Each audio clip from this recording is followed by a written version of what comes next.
Salut la machine, j'espère que tu es au top. Dans cette vidéo, on va parler de liaisons cinématiques et on va essayer de comprendre comment analyser ces liaisons et à quoi elles servent. Allez, c'est parti!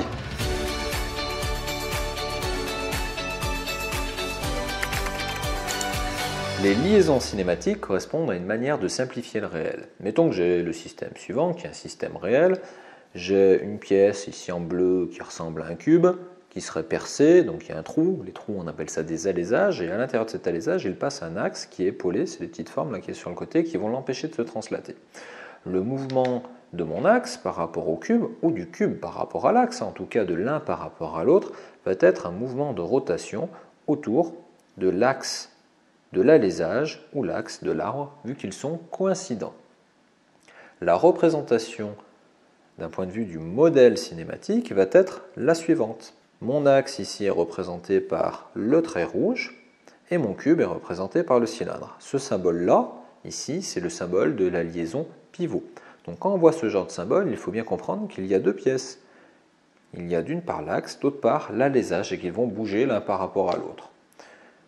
Ce que l'on fait la plupart du temps, quand on va représenter ces liaisons, on essaye d'utiliser des couleurs afin d'identifier les différentes pièces qui vont être en contact les unes avec les autres. On essaie d'utiliser une couleur par pièce. Et comme une liaison, c'est un assemblage de deux pièces, et seulement deux pièces, eh bien, il va y avoir deux couleurs par liaison. Ici, la pièce 2 se retrouve être l'axe, et l'alésage se retrouve être le cube ou la pièce 1. La représentation que j'ai faite ici est une représentation que l'on appelle spatiale. On peut aussi mettre un système d'axes pour venir représenter mon système d'un point de vue plan. Donc, je mets des axes ici, un repère. Et maintenant, si je fais la représentation plane de mon système, mettons que je mette une vue dans le plan XY.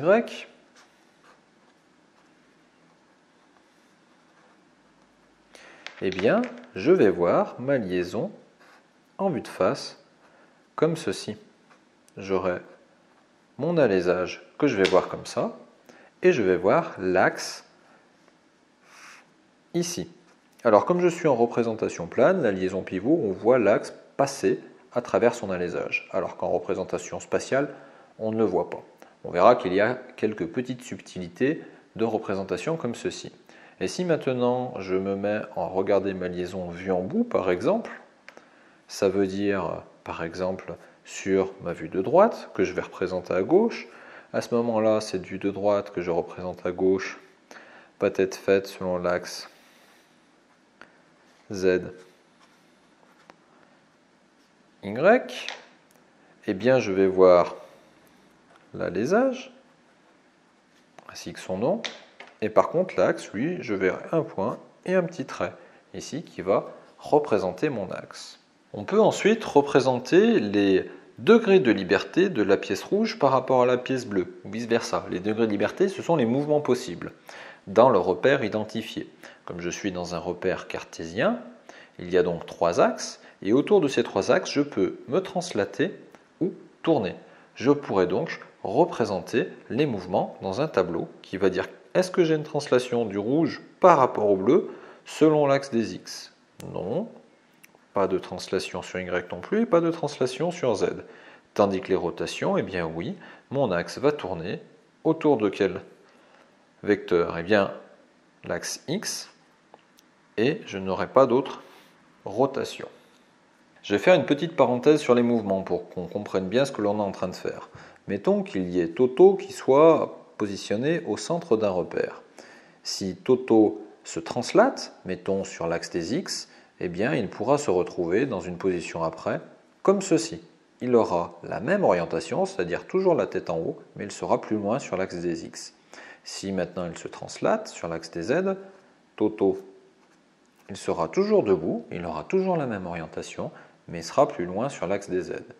Et même chose, s'il se translate sur l'axe des Y, eh bien, il sera plus loin, mais il aura toujours la tête en haut. Maintenant, on va faire tourner Toto. Mettons qu'on le fasse tourner autour de l'axe des X qu'il y a là, et je vais le faire tourner de 180 degrés. Eh bien, dans quelle position il va se retrouver? L'axe des X, il est ici. Eh bien, il va donc se retrouver la tête en bas, comme ceci. il a bien tourné autour de l'axe des X en se baladant du coup dans le plan YZ. Maintenant, mettons que Toto, eh bien, je le fasse tourner sur l'axe des Y. L'axe des Y, il est comme ceci. Si je le fais tourner sur l'axe des Y, c'est comme si je dessinais une flèche de rotation ici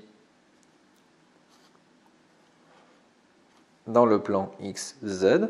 Eh bien, Toto, il aura toujours la tête en haut. Simplement, au lieu de regarder devant, il va regarder derrière. Maintenant, mettons que l'on fasse une rotation sur l'axe des Z. L'axe des Z, il est là. Quand je vais tourner sur l'axe des Z, ça veut donc dire que je vais tourner comme ceci, de X vers moins X, si je tourne de 180 degrés.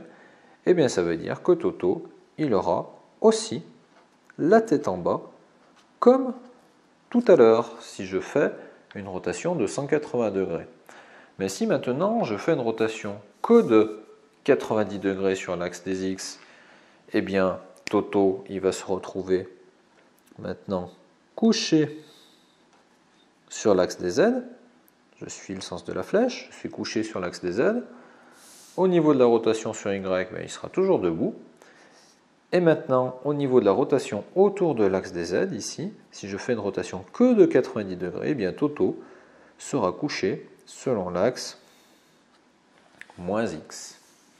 Les liaisons cinématiques sont au nombre de 11. On a déjà vu la pivot, maintenant on va étudier les 10 autres qui existent.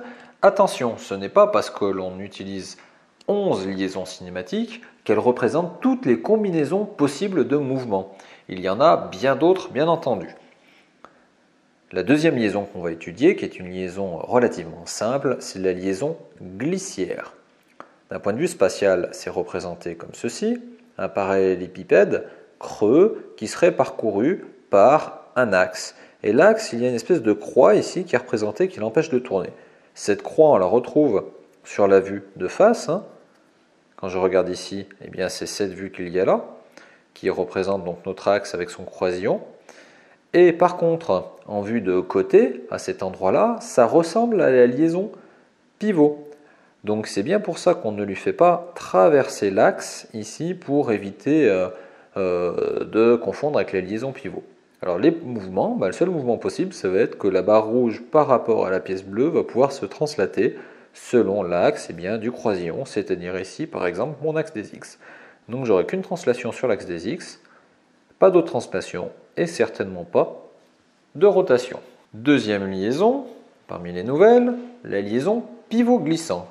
Eh bien c'est un pivot qui ne va pas avoir les petits traits sur le côté, qui va donc pouvoir se translater autour de son axe de rotation.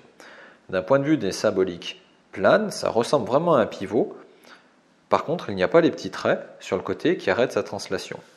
Encore une fois, il y a vraiment un risque d'erreur avec la liaison glissière juste au-dessus. La seule chose qui va les identifier dans ces deux vues-là, c'est que les liaisons pivot-glissant ont fait traverser le trait de mon rectangle, alors qu'ici, on ne lui fait pas traverser le trait. C'est pour ça que si on peut, on utilise plutôt la représentation spatiale 3D qui est un petit peu plus explicite. Alors, du point de vue des mouvements, eh bien, la liaison pivot-glissant va déjà pouvoir tourner sur l'axe des X et se translater aussi sur l'axe des X. Il n'y aura donc pas d'autres mouvements. La liaison rotule, c'est une boule qui est coincée à l'intérieur d'une cupule. Une cupule, si vous voulez, c'est une sphère creuse. Cette boule ne peut pas se translater car elle est bloquée en X et en Z ici par ma cupule.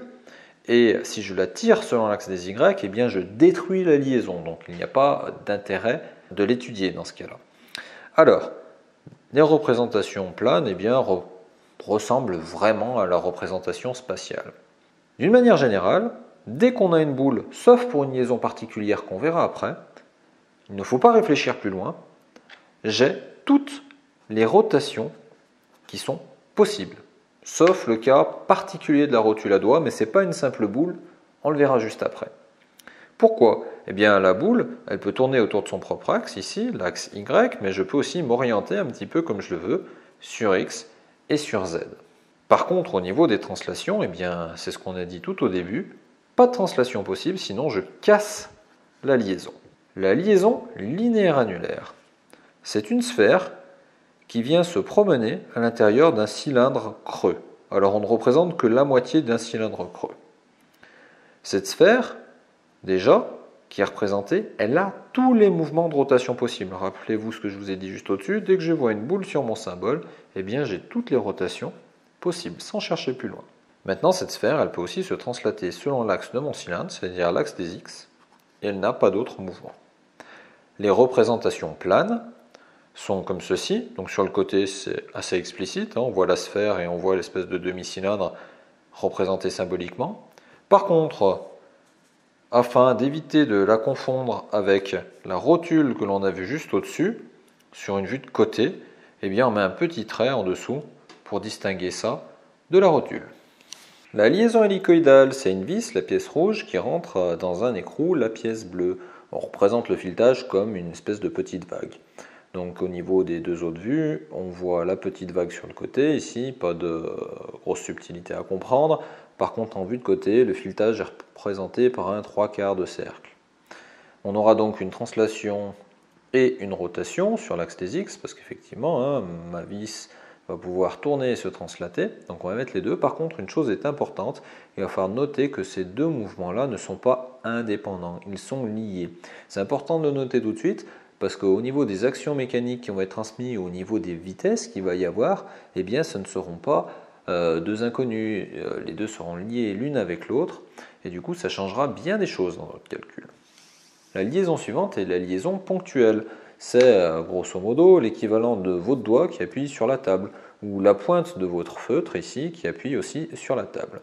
Donc je vois une sphère ici dans ma représentation, et on a dit que quand vous voyez une sphère, sauf la sphère particulière dont je vous parlerai tout à l'heure, on met tout de suite immédiatement 3 rotations. Effectivement, mon stylo peut tourner autour de son propre axe, mais il peut tourner aussi autour des axes du plan. Et maintenant, au niveau des translations, eh bien, je vois que je peux me translater sur l'axe des X et sur l'axe des Z, tout en restant en contact avec le plan, il n'y a pas de souci, X et Z. Par contre, je ne peux pas me translater sur l'axe des Y. C'est un peu comme si mon stylo, eh bien, je le décollais de la table. Si je me translate sur l'axe des Y, à ce moment-là, je romps le contact, je casse la liaison. Donc la liaison n'existe plus, il n'y a plus d'intérêt de faire le tableau. La liaison suivante est la liaison appui-plan. La liaison appui-plan, c'est par exemple votre main que vous posez à plat sur la table. Donc au niveau des mouvements possibles, eh bien, je vais avoir la translation sur X et sur Z, je vais rester sur la table. Sur X et sur Z, je reste bien entendu sur la table. Par contre, je n'aurai pas de translation possible selon la normale à la table, c'est ma main qui se décollerait de la table par exemple. Donc le mouvement de translation est impossible. Maintenant au niveau des rotations, alors là il faut réfléchir un petit peu, c'est loin d'être si évident que ça. Mettons que par exemple je vais faire tourner le plan rouge par rapport au plan bleu. Et bien si je le fais tourner sur l'axe des X, c'est comme si ma main tournait comme ça sur un axe de la table, ma main va se décoller de la table. À ce moment-là, il m'est impossible de tourner sur l'axe des X. Même chose sur l'axe des Z, c'est comme si ma main allait tourner comme ça, et donc se décoller de la table, le mouvement est impossible. Par contre, par rapport à l'axe normal à la table, eh bien oui, effectivement, ma main elle peut tourner à plat sur la table. Cette rotation-là est possible. La rotule à doigt, maintenant. Eh bien, la rotule à doigt, c'est la liaison particulière dont je vous ai parlé tout à l'heure. C'est la liaison où je vois une sphère, mais avec un petit symbole modificateur ici, c'est ce petit trait qu'il y a là. Donc je n'aurai pas toutes les rotations possibles. Il va falloir que je réfléchisse un petit peu. Eh bien effectivement, je ne pourrais pas tourner à cause de ce petit doigt-là selon l'axe des Y. Effectivement, ce petit doigt m'empêche cette rotation-là. Donc je n'aurai pas de rotation sur Y, mais j'aurai les deux autres rotations. Et comme c'est une sphère dans une sphère creuse, grosso modo l'équivalent d'une rotule, juste j'ai bloqué une rotation supplémentaire, eh bien il n'y a pas de translation possible. La liaison Castroman, comme son nom l'indique, est une liaison qui va bloquer la totalité des mouvements. Alors ça se devine pas forcément avec le symbole, c'est une espèce de deux petits drapeaux qui viennent se coller l'un à l'autre. En réalité, d'un point de vue du dessin industriel, c'est la représentation d'un cordon de soudure. Donc que je sois en représentation spatiale ou sur n'importe quelle vue, le symbole est absolument identique. Attention, bien sûr, on a quand même deux couleurs parce qu'on a deux pièces qui sont encastrées l'une avec l'autre. Alors on verra que dans certains cas, on n'utilisera qu'une seule et même couleur parce qu'on va plutôt distinguer avec des couleurs les pièces qui ont des mouvements relatifs les uns par rapport aux autres. Or, l'encastrement, il n'y a pas de mouvement. Donc assez souvent, eh bien, les deux pièces qui sont associées par cette liaison-là ont la même couleur. La dernière liaison que je vous ai gardée pour la fin est vraiment la plus compliquée à comprendre. C'est la liaison linéaire rectiligne. Cette liaison-là, j'ai un plan. Donc comme j'ai un plan, eh bien, ça sera comme la ponctuelle ou comme l'appui-plan, enfin comme toutes les liaisons avec les plans, je pourrais me translater sur les deux axes du plan. Ça, c'est possible déjà. Et je ne pourrais pas me translater sur l'axe normal au plan, sinon je vais casser le contact. Bon, ça, c'est réglé. Maintenant, du point de vue des rotations. Une espèce de petite pyramide, là, qui est représentée sur mon plan, va pouvoir tourner comme ceci, vu qu'il y a un contact selon une ligne droite. D'ailleurs, c'est pour ça qu'on s'appelle ça une liaison linéaire rectiligne, ligne droite. Elle va pouvoir donc tourner sur l'axe des X. Maintenant, est-ce que j'ai une rotation possible sur l'axe des Y comme ceci? Bien oui, bien sûr, elle va pouvoir se réorienter, pas de souci. Par contre, je ne vais pas pouvoir tourner sur l'axe des Z. Pourquoi? Eh bien, c'est la même chose que mon stylo qui serait en contact dans ce sens-là avec la table. Si je tourne sur l'axe des Z, comme ceci, eh bien mon stylo vient se décoller. Le contact se décolle, donc il n'y a pas de rotation possible sur l'axe des Z. Alors là, vraiment, cette liaison pour essayer de trouver les mobilités, le plus simple, c'est vous prenez le stylo de votre trousse, vous le posez sur la table, vous mettez le repère et vous essayez de lui donner des mouvements. Et grâce à ça, vous arriverez à retrouver ces degrés de liberté. En synthèse, il faut apprendre ces différentes liaisons. Il y en a 11, ça fait beaucoup.